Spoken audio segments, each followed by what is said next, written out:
कहाँ पहुंच गए थे अपन लास्ट क्लास में, याद है क्या?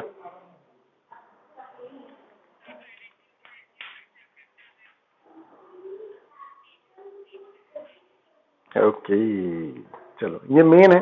315 का जो मेन कंटेंट है वो यही है जहां पर हम हैं, ठीक है ना।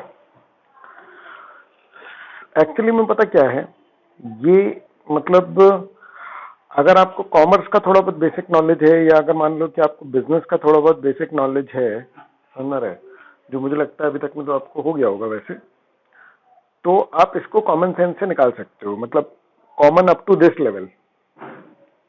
समझ में आ रहा है मैं क्या बोल रहा हूँ? थोड़ा अजीब सा लगेगा, मतलब इतना आपको नॉलेज है तो आपके नॉर्मल सेंस में ये चीजें आ जाएंगी, ठीक है ना। चलो, मतलब उतना टफ नहीं कोई मिला करके। देखो ध्यान से देखो, objective of auditor as per 315 का उसका है नाम। देखो इसका क्या है, identifying and assessing the risk of material statement. ऐसे 315 का जो पूरा नाम है उसमें ये भी जुड़ा हुआ है, through understanding the entity and its environment. Hello hello hello guys, है ना। तो ऑब्जेक्टिव क्या है? To identify and assess the risk, that's it. समझ रहा? अब वो बोल रहा है रिस्क काय का, मटेरियल स्टेटमेंट का। मटेरियल स्टेटमेंट कौन से बोले, जो फ्रॉड एरर के कारण हो जाए। कौन से लेवल पर? फाइनेंशियल स्टेटमेंट या अदर्शन लेवल पर। कैसे? Understanding the entity and its environment और उसके इंटरनल कंट्रोल देख करके, ताकि हमको ये बेसिस मिल पाए कि हम उसके बेसिस पर thereby providing a basis for designing and implementing responses. अब responses to the assessed risk जो है वो ऐसे 330 है। हेलो हेलो हेलो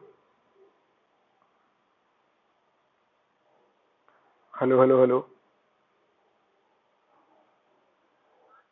है ना। गाइस समझ में आ रहा है क्या बात चल रही है? वो कह रहा है कि ये मकसद क्या है, मकसद है रिस्क असेस करना।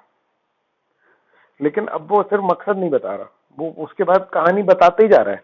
कैसे? कह रहा रिस्क असेस करना। बोले रिस्क कौन से वाले? वो मटेरियल में स्टेटमेंट वाले। बोले मटेरियल में स्टेटमेंट वाले मतलब कि कैसे होते हैं? जो बोले फ्रॉड या एरर से।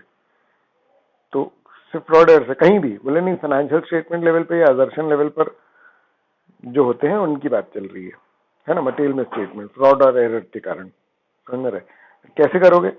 Through understanding the entity and its environment और उसका इंटरनल कंट्रोल भी इंक्लूड कर लो। तो इससे क्या होगा? इससे क्या होगा कि आपको बेसिस मिल जाएगा कि आप रिस्पॉन्सेस तय कर पाओगे। और responses is nothing but test of control and substantive procedure. Hello hello hello guys,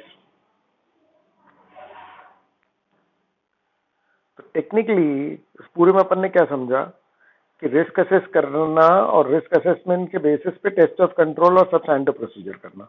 hello hello hello guys, है ना।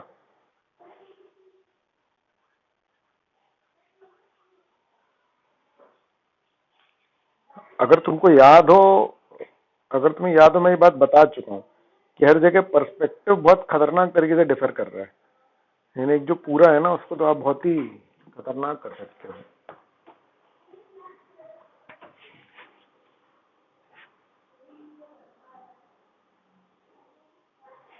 ठीक है,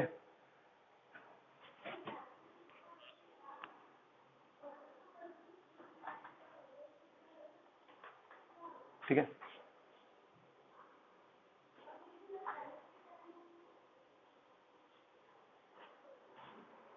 ठीक है। चलो देखो, ठीक है। है ना। इससे क्या होगा? अल्टीमेटली ऑडिटर जो है risk material statement acceptably low level तक पहुंचा देगा, है ना। कायदे से इसको बोलना चाहिए, ये गलत लिखा हुआ है यहाँ पर, है ना।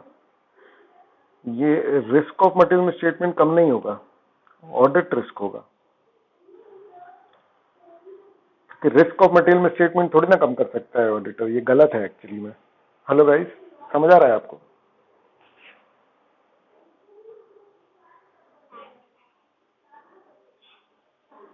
आपको समझ में आ रहा है ना कि ये गलत है, मतलब, है ना। ये गलत है, ये आपको भी समझ में आ रहा है कि नहीं आ रहा है? मतलब मेरा सवाल ये है। है ना। अपन लोगों ने पूरा पूरा समझ लिया कि रिस्क ऑफ मटेरियल स्टेटमेंट क्या होता है। उस हिसाब से अगर देखा जाए तो टेक्निकली ये गलत लिखा हुआ है ना। ठीक है, चलो ठीक है, बहुत ही क्लियर है। मतलब डिटेक्शन रिस्क भी लिख देता तो समझ में आता है, उसी को छोड़ दिया। डिटेक्शन रिस्क और ऑडिट रिस्क को छोड़ के आरएमएम लिख रहा है, बिल्कुल ही गलत है। चलो ठीक है ना। चलो let us understand objective of ऐसे 315 इन डिटेल, है ना। ऑब्जेक्टिव को डिटेल में पढ़ते हैं। Identify and assess the risk of material, ये ऑब्जेक्टिव है। समझ आ रही है बात। तो हमको रिस्क समझने मटेरियल स्टेटमेंट के एफएस लेवल और एट असर्शन लेवल, है ना। और असर्शन लेवल जैसे बोलते हैं तो ट्रांजैक्शन, अकाउंट बैलेंस और डिस्क्लोजर तीनों आ ही जाते हैं। आपको याद हो अगर असर्शन तो। हेलो हेलो हेलो, बोलो बोलो बोलो, है ना। चलो, to provide a basis for designing and performing further audit procedure. अब to provide a basis for designing and performing, तो इसी को वो responsive to assess risk बोल सकता है ना गाइस। ठीक है, हेलो हेलो, हाँ चलो फिर देखो। For the purpose of identifying and assessing the risk of material misstatement, the auditor shall, है ना, क्या करेगा auditor, identify risk throughout the process of obtaining the understanding of the entity and its environment, including relevant control that relate to the risk by considering the classes of transaction, account balancer, disclosure of financial statement. इसको practically समझे अपन तो मतलब समझो कि entity में घुसे। जैसे हम लोग पहले ऑडिट करने जाते थे ना, तो हम लोग क्या करते थे, हम लोग को पहले वो लोग एक जनरल डिस्कशन होता था और वो एंटिटी के बारे में बताते थे। और अगर मान लो कि मैन्युफैक्चरिंग है या कुछ ऐसी है तो वो लोग प्लांट विजिट कराते थे। हेलो हेलो हेलो, है ना, क्लियर है गाइस। तो हम लोग जब जैसे मान लो कि चल भी रहे हैं, है ना, फैक्ट्री में देख रहे हैं, तो अब जैसे मैं बताता हूँ, जैसे हम लोग चल रहे थे, ठीक है ना, ठीक है, हेलो हेलो हेलो गाइस, है ना। तो हम लोग जब जाते थे तो हम लोग क्या करते थे कि भाई चलो ठीक है प्लांट विजिट कर रहे हैं। प्लांट विजिट करते करते देख रहे हैं, जैसे मैं एक पर्टिकुलर बताता हूँ कि जूनागढ़ गए थे गुजरात में, है ना। तो वहां पर भी मदर डेयरी वाला ऑडिट था, है ना, ठीक है। तो अब जैसे ही गए तो देख रहे हैं वहां पर कि भाई अलग अलग, मतलब बहुत बड़ा प्लांट है वहां पर, गोडाउन है, समझ रहा है, और मैन्युफैक्चरिंग यूनिट भी है। मतलब मैन्युफैक्चरिंग नहीं, मतलब असेंबली या पैकिंग वगैरह की, क्योंकि मिल्क वाली इंडस्ट्री है ना वो। तो वहां एक मशीन पड़ी थी एचएमटी की। हमने कहा ये काय की है, तो बोले वो टेट्रा पैक बनाने वाली मशीन है। आ रहा है समझ में। तो हमने कहा ये ऐसी हालत में क्यों, मतलब हालत नहीं, मतलब कि जैसे वर्किंग कंडीशन में नहीं होती ना, ऐसे साइड में रखी होती है ऐसा। तो बोले इससे पहले हम लोग टेट्रा पैक बनाते थे, फिर अभी डिमांड खत्म हो गई तो अभी बना नहीं रहे। गाइस मेरा पॉइंट समझ रहे हैं आप। तो वो तो जनरल इंफॉर्मेशन दे रहे हैं, लेकिन हमने तो पूरा फाइनेंशियल स्टेटमेंट असेस कर लिया कि पता चला कि 50 लाख की मशीन है और यूसेज में नहीं है, तो वो तो फिक्स एसेट ही नहीं कहलाया। अगर टेम्पररी है तो ठीक है, अगर मान लो परमानेंट टाइप है कि टेट्रा पैक बनाने ही नहीं है, तो मशीन कितनी भी अच्छी हालत में हो, फाइनेंशियल स्टेटमेंट में तो फिर वो एनआरवी पे दिखनी चाहिए। Hello hello hello, current asset हो गया, वो तो फिक्स एसेट रहा ही नहीं, ऑब्सोलीट हो गई ना, जब उसका तुम यूज ही नहीं कर रहे, समझ रहा हो। नियर फ्यूचर में अगर तुम्हारा कोई यूज ही नहीं होने वाला है, समझ रहे। अब मान लो कि जैसे बिल्डिंग है या जो प्लांट, एसी का प्लांट लगा हुआ है वहां पर, वहां देख रहे हैं तो पूरा जंग वंग या वैसा कुछ लगा हुआ है, समझ में आ रही है बात, ठीक है ना। तो अब पानी में मान लो खराब हो गया बिल्डिंग या कोई प्लांट, उनका जो एसी का प्लांट था वो खराब हो गया, तो ये दिख रहा है हमको कि हम डेप्रिसिएशन देखेंगे कि भैया डेप्रिसिएशन के अलावा ये तो एबनॉर्मल लॉस है। हेलो गाइस, आप पॉइंट समझ रहे हो कि मतलब हम प्लांट विजिट करते समय भी रिस्क ऑफ मटेरियल में से स्टेटमेंट्स का असेसमेंट लगा सकते हैं। ये तो खैर ये तो एकदम से सब्सटैंटिव प्रोसीजर पे ही आ गया, अपन रिस्पॉन्सिव पे ही आ गया, लेकिन रिस्क में समझो एंटिटी जो है वो बहुत कुछ भी उल्टी पुल्टी बातें कर रहे हैं, समझ में आ रहा है? जो मैनेजरियल लेवल पर है, कुछ भी पूछो तो बता नहीं रहे हैं, समझ में आ रहा है? जब मैं एंटिटी को अंडरस्टैंड कर रहा हूँ, एंटिटी का एनवायरनमेंट समझ रहा हूँ, कंट्रोल्स देख रहा हूँ, उसी समय मेरे दिमाग में जो इंप्रेशन पड़ रहा है एंटिटी को लेकर के, उसके लोगों को लेकर के, समझ में आ रही है बात, उसको लेकर के मैं आगे बढ़ूंगा। ये होता है process of assessing the risk. क्योंकि ये इतना सब्जेक्टिव टर्म है, तुम क्या डिफाइन कर लोगे रिस्क को बेटा? समझ में आ रहा है तुमको? ठीक है ना? रिस्क भी ये यहाँ क्या गलती हो सकती है, कि क्या पॉसिबिलिटी है, यहाँ क्या गलती हो सकती है, इसकी क्या पॉसिबिलिटी है। Nobody can assess. Hello hello hello, है ना? तो assess the identified risk and evaluate whether they relate more persuasively to the financial statement as a whole and potentially affect many assertions. Hello hello,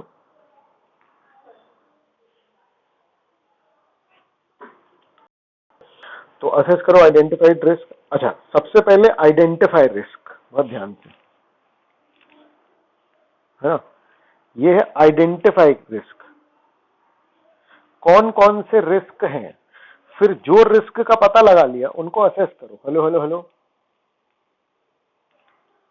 समझ में आ रही है बात? मतलब सबसे पहले तो मैं जाऊंगा ना, तो आप यूं कहो रिस्क असेस करने के लिए, वो जो बोला था ना, वो WCGW, समझ में आ रहा? What can go wrong. जब आप ये सोचते हो ना किसी एंटिटी में जाकर के कि व्हाट कैन गो रॉन्ग, तब आप एक्चुअली में होते हो किसमें? रिस्क असेसमेंट में। हेलो हेलो, है ना? जब आप जाते हो इस लेवल पर कि भाई व्हाट कैन गो रॉन्ग, तब आप रिस्क असेस करते हो। तो मिल गए आपको कुछ रिस्क। अब रिस्क रिस्क जैसे क्या हो सकता है? कि रिस्क है कि भैया इन्वेंट्री वो हो सकती है, गड़बड़ हो सकती है। रिस्क है कि भैया कोई एक पर्टिकुलर अकाउंट हेड्स जो है वो गड़बड़ हो सकते हैं। रिस्क है कि भैया पूरा अकाउंटिंग ढंग से नहीं हुई है, मिसिंग एंट्रीज होंगी, कंप्लीशन नहीं है, वैल्यूएशन सही नहीं है, किसी भी असर्शन को लेकर के रिस्क हो सकता है। ठीक है ना? अब हर आइडेंटिफाई रिस्क को लेकर के समझ रहे हैं, हम ये देखेंगे कि फाइनेंशियल स्टेटमेंट्स को वो कैसे अफेक्ट करेगा। समझ में आ रही है बात? ठीक है ना? अब देखो, रिस्क तो कुछ भी हो सकता है ना। हमको तो वो वाले रिस्क चाहिए मेनली, कौन से वाले? जो फाइनेंशियल स्टेटमेंट्स को अफेक्ट करेंगे। हेलो हेलो, हमको वो वाले रिस्क चाहिए जो किसको अफेक्ट करेंगे बेटा? फाइनेंशियल स्टेटमेंट्स को। ठीक है ना? Assess and evaluate whether they relate more pervasively sorry more pervasively to financial. अब परवेजिव का मतलब पूरा फाइनेंशियल स्टेटमेंट में फैले या किसी इक्का दुक्का अकाउंट तक सीमित है। As well potential effect many assertions. ठीक है ना? फिर relate the identified risk to what can go wrong at the assertion level. चलो, तो मैंने ये तुमको एक्चुअली पहले डायरेक्टली रिलेट करवा दिया, लेकिन अब मैं इसको थोड़ा सा और वो करता हूँ। जैसे रिस्क क्या है? रिस्क क्या है? जैसे मान लो मैनेजर ढंग से काम नहीं कर रहा, तो रिस्क है कि देखो मैनेजमेंट अच्छे से नहीं हो पाएगा। यानी रिस्क जब अपन ने आइडेंटिफाई किया तो बहुत एब्स्ट्रैक्ट लेवल पर किया। समझ में आ रही है बात? ठीक है ना? फिर अपन ने देखा कि यार मैनेजमेंट अच्छे से काम नहीं कर पाएगा, एक पर्टिकुलर मैनेजर है और वो फाइनेंस मैनेजर है, तो सेकेंड पॉइंट पे आ गए अपन। समझ में आ रहा है कि हमने ये देखा कि भैया ये फाइनेंस मैनेजर है, तो फाइनेंस पे तो पूरे फाइनेंशियल स्टेटमेंट्स पे फर्क पड़ जाएगा। क्लियर है गाइस? ठीक है ना? जब हम तीसरे पे आए तो हमने कहा कि हाँ, ये फाइनेंस मैनेजर ने एग्जैक्टली क्या क्या डिसीजन लिए हैं, तो एग्जैक्टली कहां पर pin point level per transaction में, बैलेंसेस में कहां पर प्रॉब्लम जा सकती है, कौन से असर्शन में प्रॉब्लम जा सकती है। कि हो सकता है कि सारी एंट्रीज रिकॉर्ड ना हो सकता है कि ओवर वैल्यू हो जाए, हो सकता है कि अंडर वैल्यू हो जाए। हेलो हेलो हेलो गाइस, समझ आ रही है? एक और एग्जांपल लेता हूं मैं, है ना, रिस्क असेसमेंट का। कि मान लो मैनेजमेंट पे बहुत ज्यादा प्रेशर है, किस बात का? कि भैया कॉम्पिटिटर्स बहुत अच्छा कर रहे हैं, तो आपको फाइनेंशियल्स अच्छे दिखाने हैं, आपके शेयर होल्डर्स की वैल्यू जो है वो कम हो रही है। ठीक है? तो अब मैं ये सोच रहा हूँ कि अरे यार, फिर तो मैनेजमेंट ने गड़बड़ किया हो सकता है। फिर असेस करो कि कितना फाइनेंशियल स्टेटमेंट से रिलेट करता है। तो खैर मैंने एग्जांपल ही वो लिया है जो फाइनेंशियल स्टेटमेंट से रिलेट करता है। क्लियर है? अब उसको ले जाकर के मैं पर्टिकुलर असर्शन लेवल पे जाऊंगा, तो वो मैं सेल्स से रिलेट करूंगा कि ये सेल्स इन्फ्लेटेड हो सकती है, मतलब वैल्यूएशन वाला असर्शन गड़बड़ कर सकता है। गाइस हेलो हेलो, समझ आया? है ना? अब डी पॉइंट जो है, डी पॉइंट में सबसे मेन है लाइक्लीहुड, समझ में आ रहा है, और ई पॉइंट नहीं है ना, लाइक्लीहुड होता है एक, और एक होता है बेटा मैग्नीट्यूड। हाँ ये रहा, ठीक है, लाइक्लीहुड और मैग्नीट्यूड, ठीक है ना। हेलो हेलो हेलो, एक होता है बेटा लाइक्लीहुड और एक होता है मैग्नीट्यूड, समझ में आ रहा है। अब देखो, रिस्क, अर्थक्वेक आ गया तो पूरी एंटिटी बर्बाद हो सकती है। हेलो हेलो, रिस्क है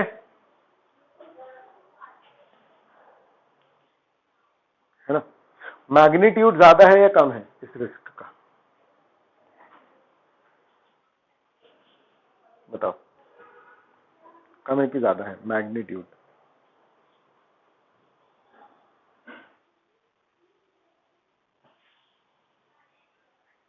मैग्नीट्यूड ज्यादा है, लाइक्लीहुड कम है। समझ में आ रहा है गाइस? तो आपको हर रिस्क को लेकर के ये 2 पॉइंट असेस करने पड़ेंगे, लाइक्लीहुड और मैग्नीट्यूड। हेलो हेलो गाइस, समझ आया ना? लाइक्लीहुड और,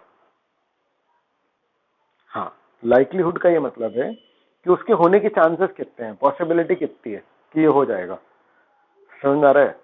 ठीक है, जैसे मान लो कि मैनेजर वीक है या फाइनेंस मैनेजर, तो अकाउंट्स में गलती होने की लाइक्लीहुड बढ़ जाएगी। समझ में आ रहा है? ठीक है ना। अब मान लो कि वो एक ही अकाउंट हैंडल कर रहा था, एक ही लेजर अकाउंट वो हैंडल कर रहा था, तो अगर वो एक ही लेजर अकाउंट हैंडल कर रहा था, ठीक है ना, तो मैग्नीट्यूड कम है।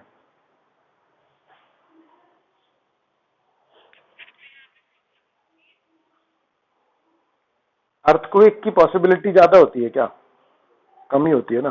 नहीं आया समझ में, है ना। तो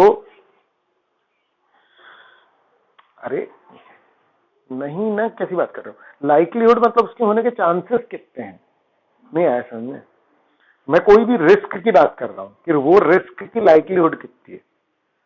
जैसे मान लो कि मैंने बोला कि भैया कोई,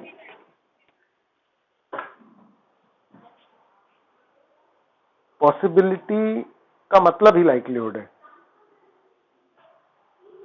नहीं आया समझ में। जैसे लाइक्लीहुड में हम बोलेंगे कितना फ्रीक्वेंट ये हो सकता है, कितनी जल्दी ये सिचुएशन आ सकती है। समझ आ रही है बात? ठीक है, जैसे कोरोना, कोरोना का क्या है, मैग्नीट्यूड बहुत ज्यादा है, देख रहे हो, पूरा पूरा विश्व परेशान है, लेकिन इसकी लाइक्लीहुड क्या थी, हार्डली इसकी लाइक्लीहुड कुछ थी, बहुत कम थी ना कि भाई ऐसा कोई पेंडेमिक आ जाएगा, है ना।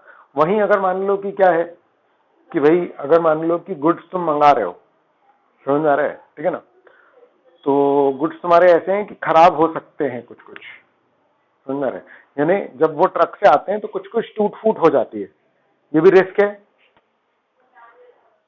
इसकी लाइक्लीहुड क्या है, ज्यादा है ना, क्योंकि हर बार गुड्स आते हैं तो टूट फूट का रिस्क तो है ही है, होता भी है, ये लाइक्लीहुड भी है। लेकिन मैग्नीट्यूड, मैग्नीट्यूड कम है ना, क्यों? क्योंकि एक तो मेरा इन्वेंट्री कितना सारा है, और एक ट्रक में कहीं कुछ थोड़ी बहुत टूट फूट होती है तो उससे मेरे पूरे फाइनेंशियल स्टेटमेंट्स को थोड़ी ना कोई खास फर्क पड़ रहा है। हेलो हेलो, नहीं आया समझ में? ठीक है ना, चलो, ठीक है ना, हाँ बिल्कुल सही, बिल्कुल परफेक्ट, ठीक है। तो ये भी क्वेश्चन एक बार एग्जाम में आ चुका है कि आइडेंटिफाई और असेस करने के लिए रिस्क मटेरियल स्टेटमेंट क्या क्या करोगे, मतलब, ठीक है ना, क्लियर है? हेलो हेलो, ठीक है। अब देखो, risk assessment procedures, risk assessment procedure, अब ये बोल रहा है कि अच्छा ठीक है, चलो ब्रॉडली तो अपन ने डिस्कस कर लिया कि क्या क्या करेंगे, लेकिन करेंगे कैसे?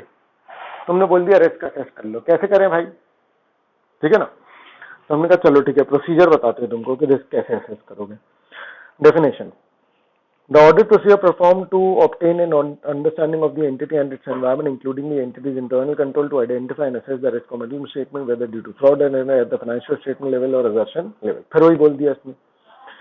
The audit procedure performed काय के लिए, एंटिटी को समझने के लिए, ताकि हम रिस्क असेस कर पाए. आप ध्यान से अगर नोटिस करोगे तो अंडरस्टैंडिंग वाली लाइन पहले ला दी और आइडेंटिफाई एंड असेस जो है वो बाद में कर दिया. बाकी ये हेडिंग ही तो है. हेलो हेलो हेलो, क्लियर है गाइस? है ना? तो ऐसे 315 के हेडिंग के लिए प्रोसीजर क्या लगा होगा? तो रिस्क असेसमेंट, स्टैंडर्ड का ही नाम है क्या? रिस्क असेसमेंट, है ना? चलो, तो क्या प्रोसीजर है? अ basis for identification and assessment of risk of material misstatement at the financial statement and assertion level. A basis for identification and assessment of the risk of material misstatement at the financial statement and assertion level. The auditor shall perform risk assessment procedure to provide a basis for identification and assessment of risk of material misstatement at the financial statement and assertion level. तो ठीक है, risk पता करने के लिए और उसका valuation करने के लिए आपको प्रोसीजर परफॉर्म करने पड़ेंगे. अच्छा, ये जो लाइन है ये पढ़ो. Risk assessment procedure by themselves however do not provide sufficient appropriate audit evidence on which to base the audit opinion. इसका क्या मतलब? हेलो,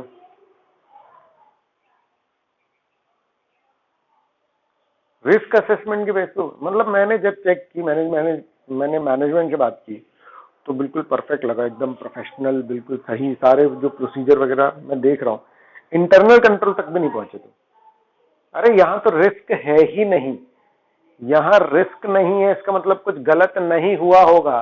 बिना चेकिंग के कैसे कंक्लूड कर लिए भाई? समझ में आ रहा है? तो रिस्क असेसमेंट के बाद तो अभी इंटरनल कंट्रोल भी होगा प्रॉपर. समझ में आ रहा है? सिर्फ इसके बेस पे ओपिनियन थोड़ी ना देते हैं, गलत बात है. क्लियर है ये? हेलो हेलो हेलो हेलो, है ना? अरे भाई मेरे, प्रोसेस का एग्जाम्पल थोड़ी होता है, मतलब समझ रहे हो? ठीक है, प्रोसेस का मैं कोई भी एग्जाम्पल दूंगा तो हर चीज का एग्जाम्पल नहीं हो सकता है, मतलब समझ रहे हो? ठीक है, कोई ऐसी ठोस चीज होती है, ग्रामर पढ़ा रहा हूं मैं, अगर मैं, तुम बस समझ लो इसको कि भाई ये चीज का एग्जाम्पल नहीं हो सकता, इस चीज को देखो पहले कि क्या हो रहा है. ठीक है ना? रिस्क असेसमेंट प्रोसीजर अपने आप में कैसे कर सकते हैं, मतलब ये जो प्रिंसिपल वाली बात है, समझ में आ रहा है? वो सोच करके देखो ना एक बार कि तुमने रिस्क असेस कर लिया, ठीक है, और रिस्क नहीं निकला तो तुम बोलो कि भैया एंटिटी में है ही नहीं. हर एंटिटी में यही होगा, मतलब उसके लिए कुछ भी कर लो ना. अब नमक कितना डाले तो सब्जी कौन सी बन रही है, इससे कोई फर्क नहीं पड़ता बेटा. समझ में आ रहा है? नमक की मात्रा सही होनी चाहिए. समझ में? अब तो मैं आलू बैगन भरता में जो बोल दूं तो बेटा वो एग्जाम्पल पे क्या फर्क पड़ेगा, मुझे बताओ. समझ आ रही है बात में क्या बोल रहा हूँ? ठीक है, मैं नाम ले लूंगा बस एंटिटी का. ठीक है, बाकी अगर तुम फुल एग्जाम्पल बनाने जाओगे तो 2 क्लास लगेगी सिर्फ एक एग्जाम्पल में. कितने बड़े मैटर्स हैं ये. समझ में आ रहा है? ठीक है, मतलब तुम ये समझ लो कि फर्स्ट सेकंड ईयर आर्टिकलशिप में करने को नहीं मिलता ये. इतने बड़े मैटर हैं. ठीक है, जिसका है तो मैं देता ही जाता हूँ बेटा एग्जाम्पल, चिंता मत करो. ठीक है, information obtained by performing risk assessment procedure used as audit evidence. देखो जरा, ठीक है ना? अब रिस्क असेसमेंट के जब प्रोसीजर करोगे तो इंफॉर्मेशन मिलेगी, है ना? उसको ऑडिट एविडेंस की तरह यूज करने की बात की जा रही है. अब देखो, जब तुम information obtained by performing risk assessment procedure and related activities may be used by the auditor as audit evidence to support assessment of the risk of material misstatement. कह रहा है कि भाई देखो, आप जो प्रोसीजर कर, अच्छा समझना, क्या आपने अपना मेन काम यानी टेस्ट ऑफ कंट्रोल और सब्सटेंटिव प्रोसीजर चालू कर दिए? हाँ या नहीं, बताओ.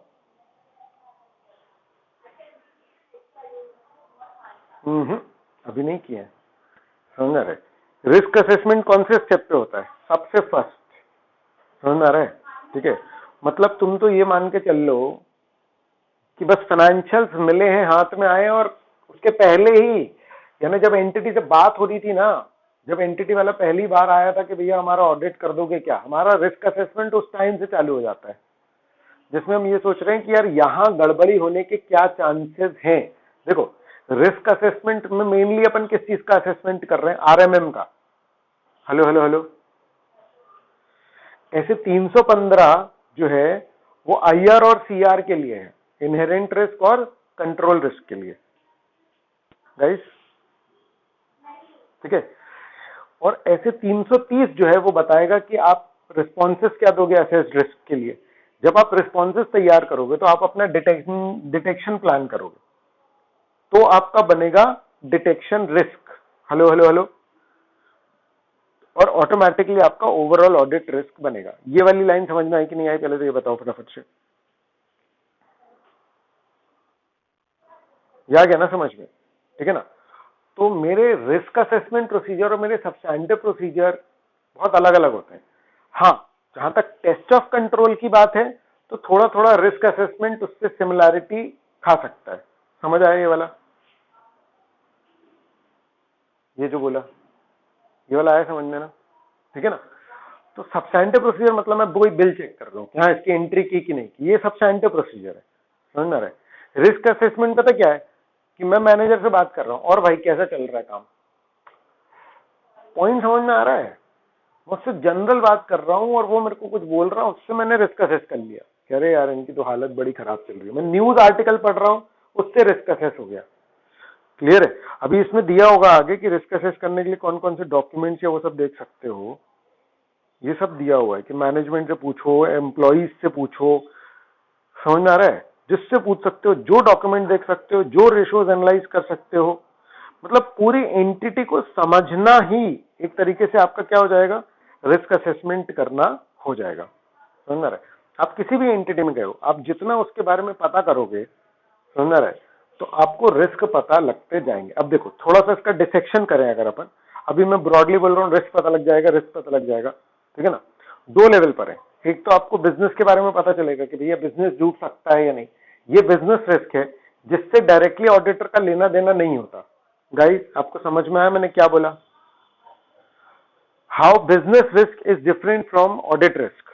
ऑडिट रिस्क के तीनों कंपोनेंट से अलग कैसे होता है बिजनेस रिस्क, ये समझ में आया? हेलो।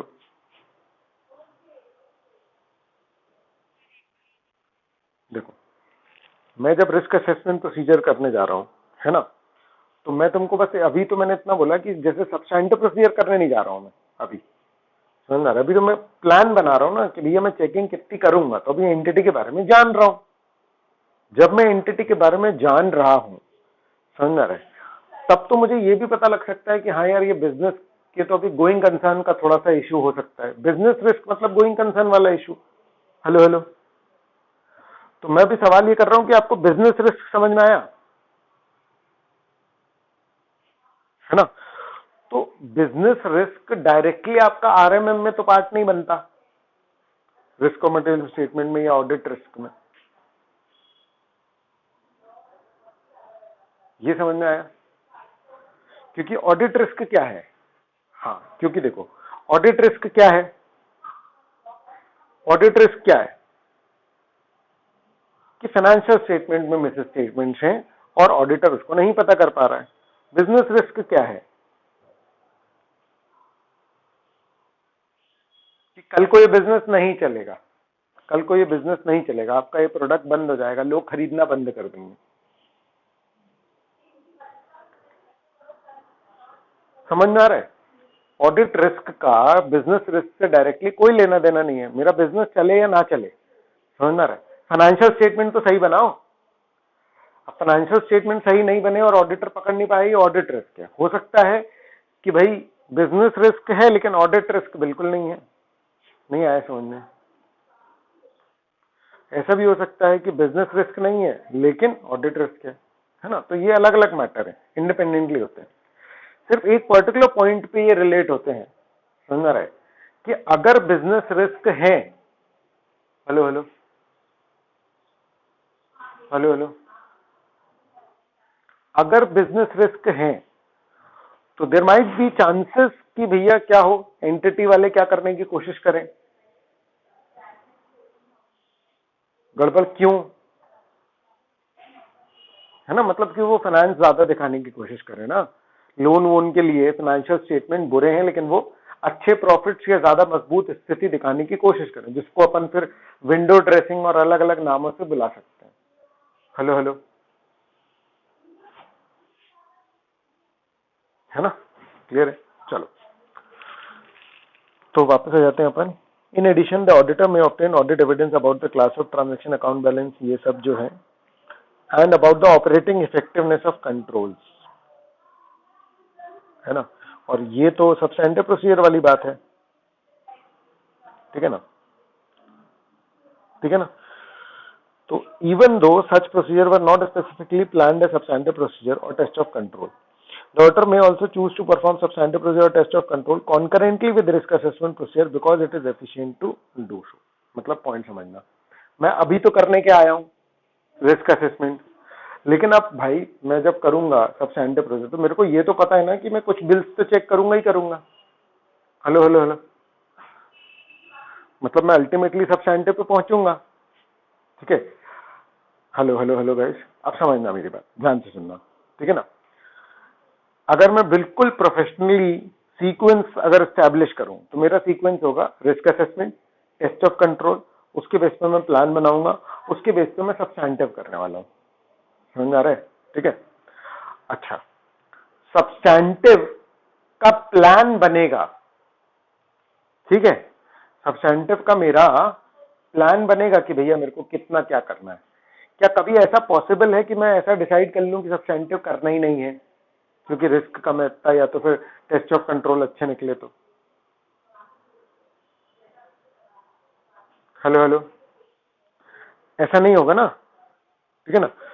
तो है ना, कुछ तो करेंगे ही करेंगे, तो ये तो मुझे पता ही है। तो क्या मैं रिस्क असेसमेंट लेवल में अगर जरूरत है तो क्या मैं रिस्क असेसमेंट करने के लिए ही कुछ सब्सटेंटिव कर सकता हूं क्या? है ना पॉसिबिलिटी? समझ आ रहा है? यानी कुछ पार्ट मेरा, और हो सकता है कि it's just convenient. Hello hello hello,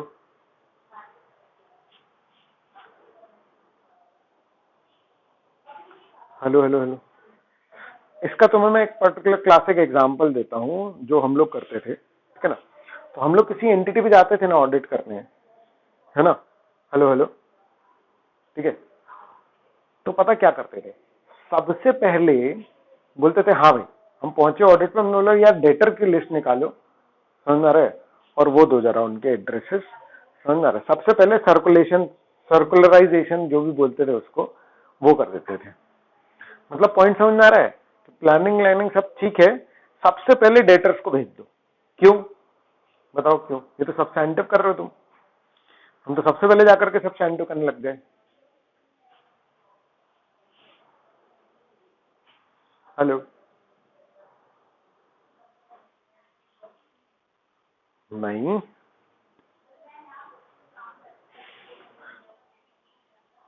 reply आने में टाइम लगता है, समझ में आ रहा है? मेरे को डेटा चेक अल्टीमेटली करने तो है ही है ना यार, समझ में आ रहा है?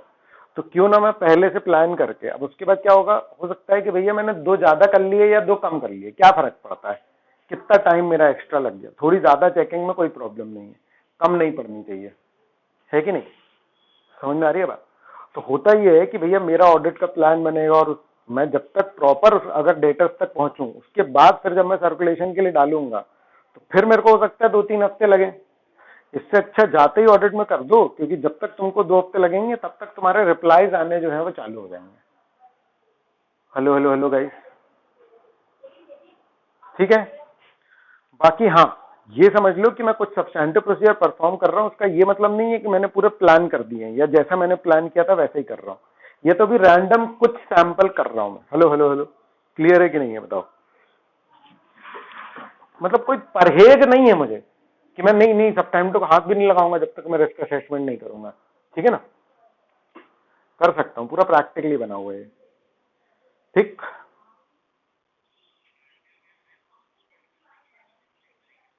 बिल्कुल सही बोल रहे हो तुम कि रिस्क असेस करने के पॉइंट ऑफ व्यू से या कुछ रूटीन वर्क को निपटाने के पॉइंट ऑफ व्यू से भी करेंगे। जैसे कुछ कुछ एक्सपेंसेस होते हैं उसकी चेकिंग होती है, तो वो तो करनी ही होती है ना हमको, सारे एक्सपेंसेस कुछ कुछ तो चेक करते ही करते हैं हम, है ना, रैंडम बेसिस पे। तो वो हमने लगा दिया, गए और आर्टिकल्स जो भी हैं, जो ट्रेनीज हैं, उनके लिए हमने बोला कि यार वाउचिंग तो चालू कर ही दो, है कि नहीं? ये काम करना तो है ही है, तो बाद का टाइम बचेगा। क्योंकि जैसे मान low risk assessment senior staff करेगा, तो अब जब तक वो प्लानिंग ना कर ले तो स्टाफ बैठा रहेगा कि क्या करे, तो यूटिलाइजेशन प्रॉपर करो ना। नहीं आया समझ में? चलो अब देखो, the risk to be assessed include, है ना, the risk to be assessed include both due to error and those due to fraud. अब रिस्क असेस कर रहा हूं तो मैं फ्रॉड रिस्क भी देखूंगा और मैं एरर वाले रिस्क भी देखूंगा। समझ में आ रहा है? ठीक है। तो मैनेजमेंट अगर मान लो कि क्या है, होशियार है, तो फिर क्या होगा, एरर कम होंगे। हेलो हेलो हेलो, समझ में आ रहा है? लेकिन अगर मैडम मैनेजमेंट ज्यादा ही होशियार है तो फ्रॉड बढ़ जाएंगे। समझ आया? है ना? तो भाई हमको सारा चीजें देखनी पड़ेंगी। क्लियर है? The risk to be assessed include both those due to error and due to fraud. Again मैं आपको बता दूं कि मेरा मकसद नहीं है कि मैं यही ढूंढने जाऊं, मैं अपने दिमाग में डाउट लेके नहीं जाता हूं, मैं अपने दिमाग में क्वेश्चंस लेकर के जाता हूं। समझ में आ रहा है? मैं ये सोच के नहीं जाता कि चीजें गलत होंगी, लेकिन मैं ये सोच के जरूर जाता हूं कि बिना सबूत देके मैं किसी चीज को एक्सेप्ट नहीं करूंगा। क्लियर है? क्या लेके जाता हूं मैं अपने दिमाग में? हेलो हेलो हेलो,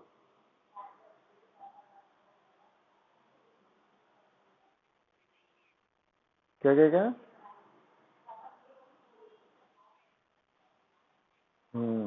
और एक ऑफिशियल नाम उसका क्या है?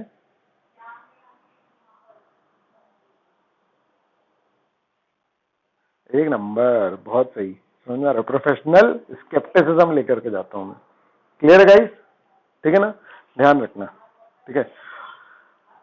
ठीक है। The risk to be assessed including both, है ना, are covered by this assess. However, the significance of fraud is such that further requirements and guidance are included in SA 240.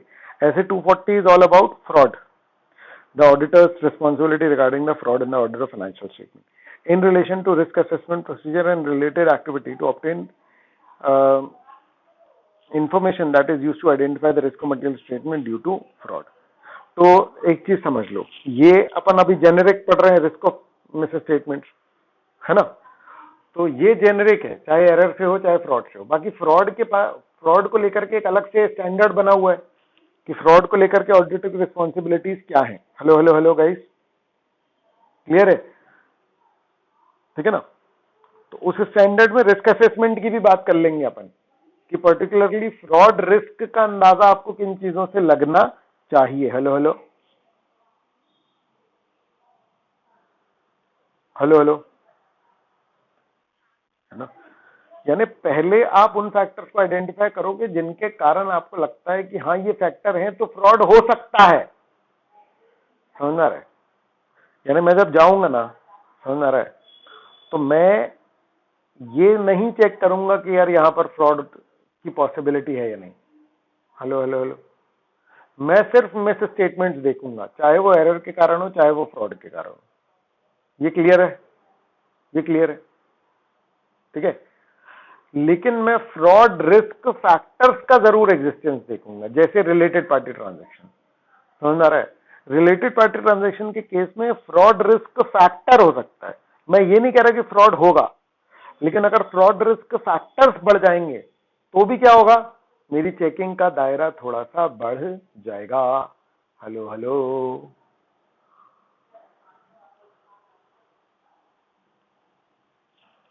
Hello, है ना?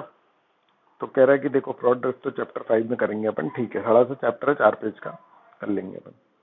What is included in risk assessment procedure? क्या होता है? Inquiry, सबसे main तो है inquiry. ठीक है ना बेटा? जिससे मिले बात करो। समझ में आ रहा है? इससे आपको रिस्क असेसमेंट करने में मदद मिलेगी। एनालिटिकल प्रोसीजर्स मतलब कि ratio analysis. Hello hello hello, clear है गाइस? और तीसरा क्या है? Observation and inspection. ऑब्जर्व करो, डॉक्यूमेंट इंस्पेक्ट करोगे, और बाकी देखो थोड़ा ध्यान से, ध्यान से चीजों को अगर ऑब्जर्व करोगे तो विल फाइंड आउट कि क्या होता है। हेलो हेलो, क्लियर है गाइस?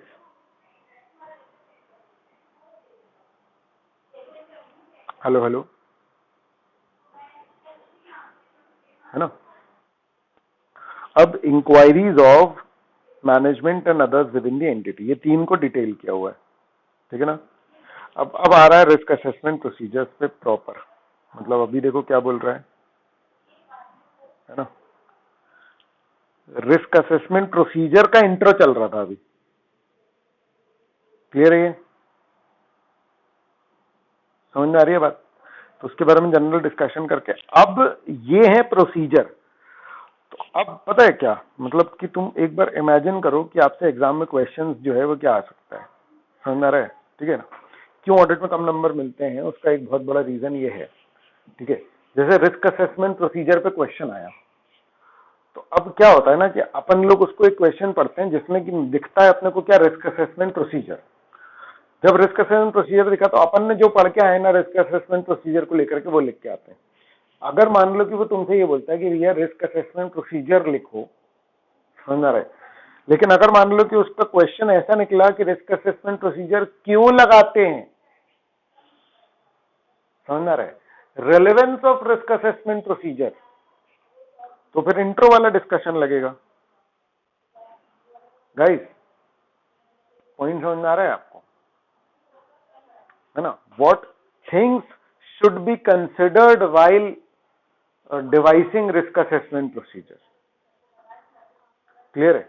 तुम एक बार नोटिस करके देखो कि कितने प्रकार के क्वेश्चंस बनते हैं, क्लियर है, ठीक, डन, है ना।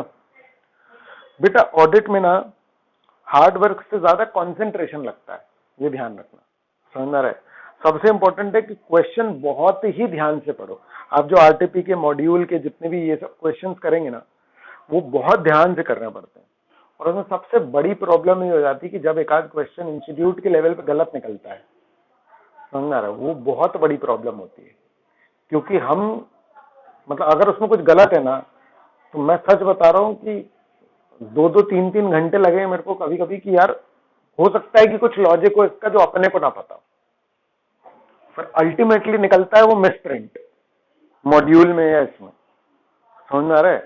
तो मैंने पहले बहुत टाइम लगाया है इन सब पे, ठीक है ना। तो उसके बाद समझ में आया कि यार बहुत सारी चीजें, क्योंकि पहले तो हम ये समझ गए थे कि भैया मॉड्यूल बिल्कुल भगवान होता है, समझ में आ रहा है।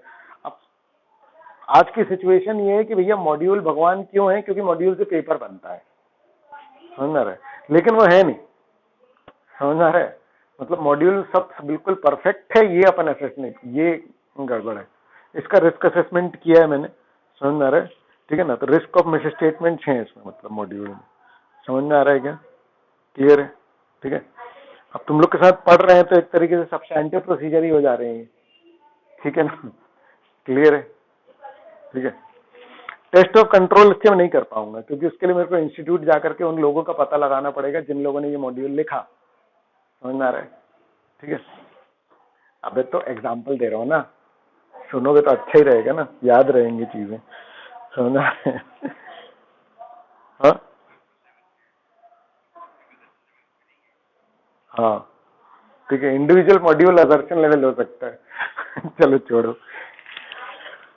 Much of the information obtained by the auditor's inquiries is obtained from the management and those responsible for financial reporting. However, auditor may also obtain information or a different perspective in identifying risk of material misstatement through inquiries of others within the entity and other employees with different levels of authority. ठीक है, क्या बोल रहे हैं? Auditor may also obtain information or a different perspective in identifying risk or material misstatement through inquiries of others within the entity and other employees. यानी कि ये इतना ऐसा है ना कि ये दिमाग लगाने वाला काम है। कोई कैसा लगाता है इसका कोई फिक्स प्रोसीजर नहीं हो सकता, आपको ग्राउंड्स दिए हुए हैं बस, समझ में आ रहा है। बाकी क्या करना एग्जैक्टली ये तो कोई नहीं बता सकता है। तो ये सिर्फ एकेडमिक लेवल पर है कि भैया मैनेजमेंट से इंक्वायरी कर रहे हो, एनालिटिकल लगा लो, ऑब्जर्वेशन इंस्पेक्शन कर लो, वैसे भी ब्रॉड हेडलाइंस है, समझ में आ रहा है। अब ऑब्जर्वेशन वर्ड अगर सिर्फ तुमने छोड़ के रख दिया तो there can be thousands of example, क्या क्या नहीं कर सकते यार, हर चीज ऑब्जर्व कर सकते हो। मैनेजमेंट के आने जाने का टाइम, समझ में आ रहा है, एंटिटी के पिछले सालों को ऑब्जर्व कर लो, इंस्पेक्ट कर लो, पता नहीं क्या क्या हो सकता है, लिमिटलेस है ये, समझ में आ रहा है, ठीक है ना। जैसे पता लग जाए तुमको, न्यूज़पेपर में पता लग जाए तुम्हारे कोई पहचान का बंदा कंपनी में एम्प्लॉई है उससे पता लग जाए, कोई फ्रस्ट्रेटेड एम्प्लॉय का फेसबुक अकाउंट तुमको मिल जाए, उससे पता लग जाए, यू नेवर नो। समझ आया मैंने क्या बोला? ठीक है ना, है ना? चलो, तो इंक्वायरीज ऑफ मैनेजमेंट का देखो क्या क्या बोल रहा है, कुछ एग्जांपल्स कह रहा है। Inquiries directed towards TCWG may help the auditor to understand the environment in which the financial statements are prepared. अब ये तो फिर वही हो गया ना कि थोड़ा थोड़ा सा रटने वाला है, क्योंकि कुछ एक पॉइंट्स हैं, नॉलेज लेवल पर तो इसकी कोई लिमिट ही नहीं है ना? फिर इंटरनल ऑडिट के पर्सोनल के बारे में मैं पूछ लूंगा, है ना? तो environment in which FS are prepared, internal auditor के बारे में पूछ लूंगा मैं, है ना? Internal audit procedure during the year relating to design effectiveness of entity's internal control, design in effectiveness, whether management has, हाँ ये मैनेजमेंट का रिस्पॉन्स कैसा रहा है इंटरनल ऑडिट की फाइंडिंग्स के लिए। क्योंकि एक्चुअली में देखो पता क्या होता है, एक्सटर्नल ऑडिटर तो शेयर होल्डर्स को रिपोर्ट कर रहा है ना? लेकिन इंटरनल ऑडिटर मैनेजमेंट को रिपोर्ट कर रहा है। अब इंटरनल ऑडिटर ने रिपोर्ट किया हुआ मैनेजमेंट को कि भैया देखो ये गड़बड़ी है, वो गड़बड़ी, मैनेजर कह रहा है ठीक है चलता है, कोई दिक्कत नहीं है। ये एक्चुअली एक ऐसा मैटर है जिसमें अलग अलग एंटिटी अलग अलग तरीके से रिस्पॉन्ड करती हैं। जैसे हम लोग टाटा TCS के लिए जब गए थे तो वहां उन लोग जो थे वो बहुत ज्यादा इंक्लाइंड थे कि भैया कुछ गड़बड़ी नहीं होनी चाहिए, आ रहा है समझ में? खुद से ही बहुत ज्यादा वो, जिसको बोलते हैं एंथुसियास्टिक थे कि भैया कोई गड़बड़ी तो नहीं है, समझ में आ रहा है? तो वहां का इंटरनल ऑडिट और वो सब बहुत बढ़िया था, और एंटिटी का, एम्प्लॉइज का, सबका रिस्पॉन्स बहुत अच्छा तगड़ा था कि भैया कुछ गड़बड़ हुई तो सबसे पहले एक्शन ले लें अपन, है ना? इस तरीके का, ठीक है। फिर इंक्वायरिंग ऑफ एम्प्लॉइज, सिर्फ ये जितना मैं अंडरलाइन या हाईलाइट कर रहा हूं ये काम का है। हेलो, आवाज चेंज हो गई, बोलो जरा, तुम लोग बोलो कुछ। हाँ सर सही है। है ना? तो अब देखो, inquiries of employees involved in initiating, processing और रिकॉर्डिंग कॉम्प्लेक्स और unusual transactions may help the auditor to evaluate the appropriateness of selection। ठीक है, सिलेक्शन ऑफ अकाउंटिंग पॉलिसीज, ये ऑलमोस्ट काफी सारी जगहों पर आएगा, है ना? इंपॉर्टेंट मैटर है कोई बात। फिर आगे और क्या, in house inquiries from in house legal counsel. ठीक है बेटा, है ना? अपने लॉयर से पूछ लो कि भी कंप्लायंस वगैरह को लेकर के कैसा रहा और क्या रहा, ठीक है ना? कॉन्ट्रैक्ट्स किस तरीके से होते हैं, जनरल। फिर inquiries from marketing and sales person, ठीक है ना? कि एंटिटी की स्ट्रैटेजी किस तरीके से चेंज हुई है, समझ में आ रहा है? सेल्स के ट्रेंड्स क्या रहे हैं, कस्टमर के साथ कॉन्ट्रैक्चुअल अरेंजमेंट्स क्या रहे हैं, ठीक है ना? फिर inquiries from risk management function. अच्छा, तो एंटिटी में भी तो होगा रिस्क मैनेजमेंट फंक्शन, अगर है तो, या कोई तो करता होगा, मैनेजमेंट ही मेंटली कर लेता होगा, तो उसका जो रिस्क असेसमेंट फंक्शन है वो, ठीक है। और फिर inquiries from information system person, समझ में आ रहा है कि कभी पिछले साल में कुछ ऐसा हादसा हुआ है कि कोई कुछ गड़बड़ करके चला गया हो, या कोई एक क्रैश आया हो, या फाइनेंशियल सिस्टम के सॉफ्टवेयर में कभी कुछ गड़बड़ एंट्री हो गई हो, क्योंकि इन सब से मुझे रिस्क का अंदाजा लगने वाला है। बोलो क्लियर है गाइस? पहला प्रोसीजर, हेलो हेलो, हाँ हाँ सर क्लियर है।